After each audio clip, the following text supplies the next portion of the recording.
il y a des générations qui participent. Et puis, il y a des générations qui annoncent quelque chose de plus grand. La sélection féminine haïtienne U17, que beaucoup appellent déjà avec affection les petites grenadières, vient de franchir la première étape des éliminatoires de la Coupe du monde féminine U17 de la FIFA Maroc 2026 avec une autorité qui ne laisse personne indifférent. 4 matchs, 4 victoires, une domination nette du groupe C. Pas simplement des résultats, mais une affirmation collective. Une équipe structurée, disciplinée, ambitieuse. Entre le 25 janvier et le 2 février, à Willemstad, à Curaçao, les jeunes Haïtiennes ont affiché une supériorité technique et mentale qui dépasse le simple cadre des statistiques. Elles n'ont pas seulement gagné, elles ont contrôlé, elles ont imposé leur rythme, elles ont montré une maturité rare pour une catégorie d'âge où l'émotion déborde souvent sur la tactique. Cette première phase n'était pas un simple tour préliminaire, c'était un test de sérieux, un examen de constance, et elles l'ont réussi avec mention. Mais la vraie question commence maintenant. Haïti va-t-elle réussir dans le groupe B de la phase finale? Le tirage au sort du 18 février 2026 a placé Haïti dans un groupe à la fois accessible et dangereux. Porto Rico, Bermudes et surtout les États-Unis U17WNT. 3 adversaires au profil très différent. 3 styles, 3 défis. La phase finale se déroulera au Costa Rica du 16 au 22 mars 2026. Un tournoi court, intense, où chaque match compte. Les 12 meilleures équipes de la CONCACAF s'y affrontent pour décrocher les billets qualificatifs pour le mondial au Maroc. Dans ce format condensé, il n'y a pas de marge pour l'improvisation. La récupération est limitée, la pression est constante et l'erreur se paie immédiatement. Pour Haïti, la dynamique est positive. Mais la dynamique suffit-elle face à la profondeur d'effectifs américaine, face à la progression structurelle de Porto Rico, face à l'imprévisibilité des Bermudes? Revenons d'abord sur ce que cette équipe a démontré lors de la première phase. La supériorité technique évoquée par plusieurs observateurs ne se résume pas à une possession stérile. Elle s'est traduite par une capacité à ressortir proprement le ballon, à varier les circuits de passe, à exploiter les couloirs avec intelligence. Les latérales montaient au bon moment. Le milieu récupérait haut. Les transitions offensives étaient rapides mais organisées. Ce n'était pas une équipe désordonnée cherchant le but par instinct. C'était un collectif réfléchi. Les jeunes joueuses ont affiché une compréhension tactique encourageante. Bloc compact sans ballon, pressing coordonné, gestion des temps faibles. Et surtout, une discipline mentale remarquable. Dans un tournoi de jeunes, garder la concentration sur 4 rencontres consécutives est déjà un signe de maturité. Mais la phase finale change l'échelle. Le groupe B concentre des réalités contrastées. Porto Rico a énormément investi ces dernières années dans le développement du football féminin. Leur sélection U17 progresse physiquement et tactiquement.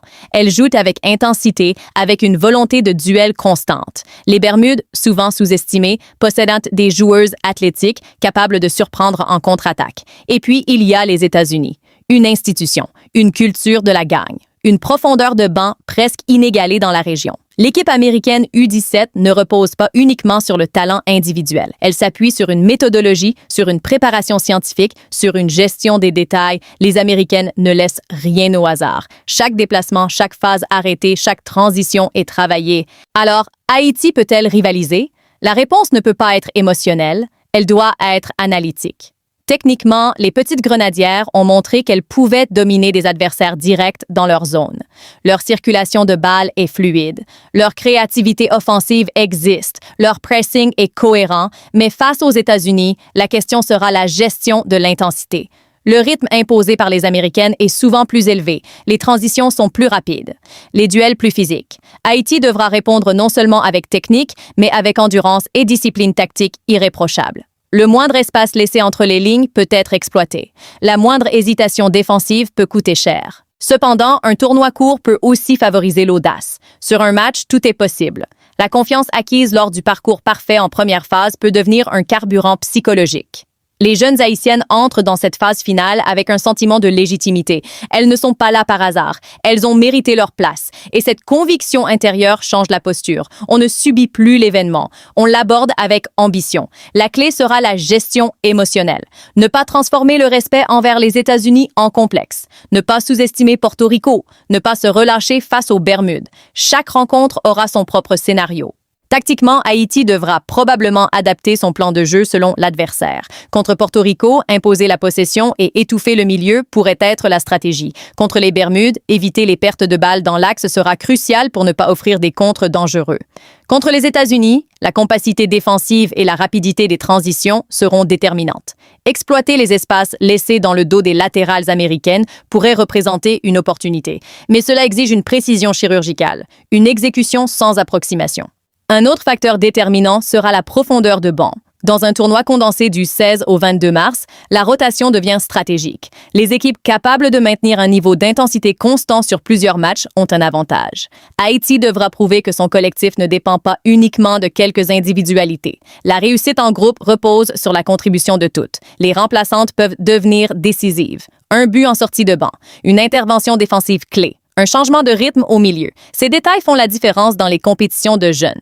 Au-delà de l'aspect sportif, il y a la dimension symbolique. Cette génération représente plus qu'une simple sélection U17. Elle incarne une continuité du développement du football féminin haïtien. Chaque victoire nourrit la confiance nationale. Chaque performance internationale modifie la perception extérieure. Réussir dans ce groupe B signifierait consolider la place d'Haïti parmi les nations compétitives de la CONCACAF. Échouer ne serait pas un effondrement, mais cela poserait des questions sur la capacité à franchir le dernier palier face aux puissances régionales. La préparation mentale sera donc cruciale. Croire en ses capacités sans tomber dans l'excès de confiance. Maintenir la discipline. Respecter le plan de jeu. Gérer les temps faibles sans paniquer. Les grandes équipes ne sont pas celles qui dominent constamment. Ce sont celles qui résistent quand elles sont dominées. Si Haïti parvient à absorber la pression américaine, à capitaliser sur ses occasions, à rester solide défensivement, alors la qualification devient réaliste. La question centrale demeure. Vont-elles réussir? Les indicateurs sont encourageants. Parcours parfait en première phase, supériorité technique observée, cohésion collective visible. Mais la phase finale exige une élévation supplémentaire. Ce n'est plus seulement une question de talent, c'est une question de constance sous pression maximale. Le groupe B est exigeant mais pas inaccessible. Porto Rico et Bermudes sont des adversaires que Haïti peut battre si elle reproduit son niveau de jeu. Le défi majeur reste les États-Unis. Et parfois, un seul grand match peut redéfinir une trajectoire. Entre ambition et prudence, espoir et analyse, une chose est certaine, cette équipe entre dans la phase finale avec une identité affirmée. Elle ne vient pas pour participer, elle vient pour exister, pour prouver, pour continuer à écrire son histoire. Et dans un tournoi où tout se joue en quelques jours, la détermination collective peut devenir l'arme la plus puissante. La réponse finale ne se trouvera pas dans les discours, mais sur le terrain du Costa Rica, minute après minute, duel après duel. Mais si l'on se fie à la dynamique actuelle, à la progression observée, à la maturité affichée à Willemstad, alors oui, Haïti a les moyens de réussir dans ce groupe. Reste à transformer le potentiel en qualification. Mais réussir dans un groupe ne dépend pas uniquement du talent ou des statistiques accumulées lors du tour précédent. Cela dépend d'une capacité à comprendre le contexte, à anticiper les scénarios, à maîtriser les détails invisibles qui décident des tournois courts. Le Costa Rica, du 16 au 22 mars 2026, ne sera pas simplement un terrain neutre. Ce sera un laboratoire de pression. 3 matchs. Quelques jours d'intervalle. Des organismes encore en développement. Des émotions intenses et un objectif immense, décrocher une qualification pour la Coupe du monde U17 au Maroc. Pour les petites grenadières, l'enjeu dépasse la compétition régionale. Il s'agit d'inscrire une génération dans l'histoire. Le premier facteur déterminant sera l'entame du tournoi. Dans ce type de format, le premier match influence tout. Une victoire initiale libère mentalement, installe la confiance et permet de gérer la suite avec lucidité. Une contre-performance oblige à courir derrière le classement, à calculer les différences de buts, à dépendre parfois des résultats des autres. Haïti devra donc aborder son premier match avec intensité, mais sans précipitation. L'équilibre sera crucial. Trop d'euphorie expose aux erreurs. Trop de prudence empêche d'imposer son identité. Face à Porto Rico, par exemple, la bataille du milieu de terrain pourrait être décisive. Porto Rico progresse physiquement et joue souvent avec une agressivité contrôlée dans les duels. Si Haïti gagne la bataille de la récupération haute, elle pourra imposer son jeu court et ses combinaisons rapides. Mais si elle subit, si les lignes s'étirent, elle risque d'offrir des espaces entre défense et milieu. La discipline collective devra être constante. Les latérales devront choisir soigneusement leur montée. Les milieux devront fermer les angles de passe. Chaque détail comptera. Contre les Bermudes, le danger sera différent. Moins de construction élaborée, mais plus de transition rapide. Une équipe capable de punir sur une erreur individuelle. Dans ce type de confrontation, la gestion émotionnelle est essentielle. Les équipes supposées favorites tombent souvent contre des adversaires jugés abordables parce qu'elles relâchent l'intensité. Haïti devra maintenir le même sérieux que lors de la première phase. Le respect tactique doit être identique, quel que soit l'adversaire. Et puis, il y aura le duel contre les États-Unis, un match qui, psychologiquement, peut définir la perception du groupe. Les Américaines arrivent avec une culture de la performance profondément ancrée. Leur formation repose sur des structures solides, des compétitions internes exigeantes, un suivi scientifique avancé. Mais le football reste un sport d'équilibre fragile. Une équipe organisée, disciplinée et audacieuse peut déstabiliser même la plus grande machine. Pour Haïti, la clé sera la gestion des espaces. Rester compact, ne pas se jeter inutilement, forcer les États-Unis à jouer sur les côtés plutôt qu'au cœur du jeu, exploiter la moindre opportunité en transition. Un match peut basculer sur un coup franc bien tiré, un corner bien exécuté, une contre-attaque parfaitement menée. La profondeur de l'effectif haïtien sera également testée. Lors de la première phase, la rotation a été relativement confortable grâce à la domination du groupe. En phase finale, chaque minute sera plus exigeante.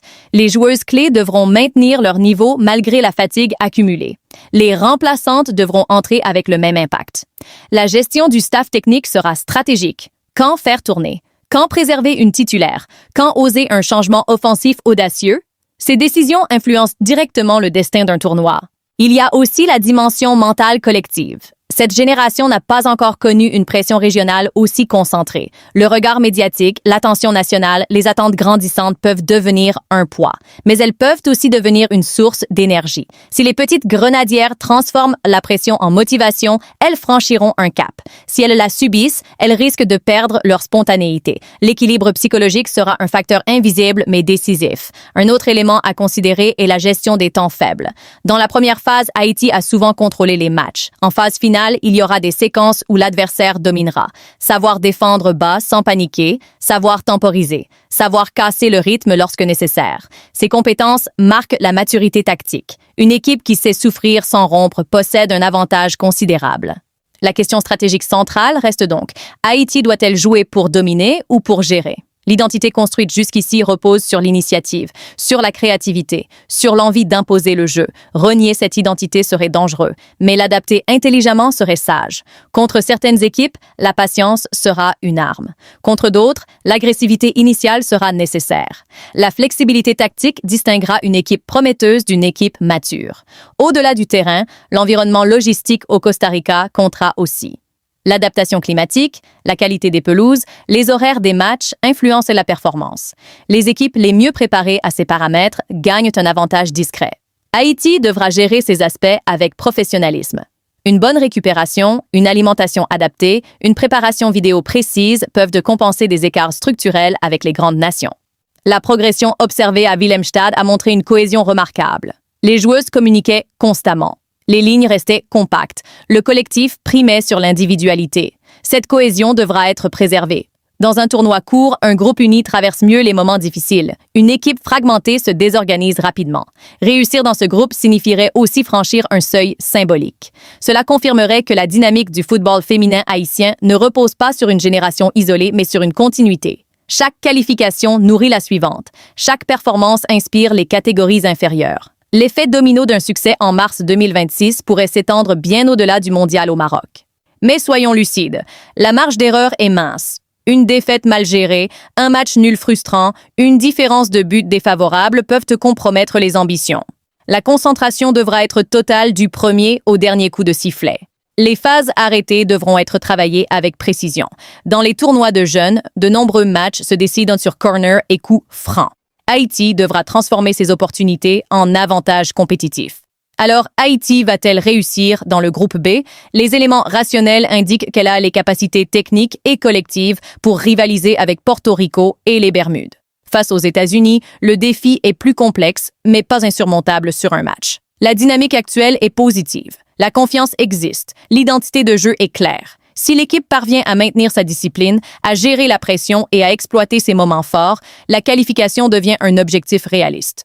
Au final, ce groupe ne sera pas seulement un test de talent, ce sera un test de maturité, un test de résilience, un test de gestion émotionnelle. Et c'est précisément dans ces tests que se révèlent les générations exceptionnelles. Les petites grenadières ont déjà franchi une étape avec brio. Il leur reste à transformer cette promesse en accomplissement. Le Costa Rica sera le théâtre de cette évaluation ultime. 3 matchs pour confirmer une ambition. 3 matchs pour prouver que la première phase n'était pas un sommet, mais un point de départ. 3 matchs pour répondre définitivement à la question.